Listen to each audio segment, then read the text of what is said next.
Hello everyone, today I'll be showing you how to access shortcuts on Macbook Pro just by sliding the cursor across the corners of the screen. For that, go to Spotlight, search Hot Corners, click on Mission Control. You'll get a drop down menu, press Hot Corners button.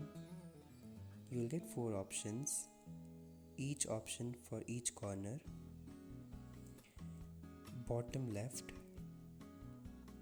top right, you can choose any option. Likewise, bottom right.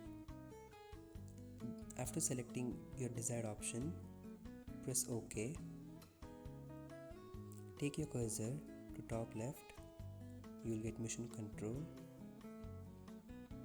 Then bottom left, the desktop. You get to see the launchpad to the top right, and then bottom right, the screen gets locked. Thank you.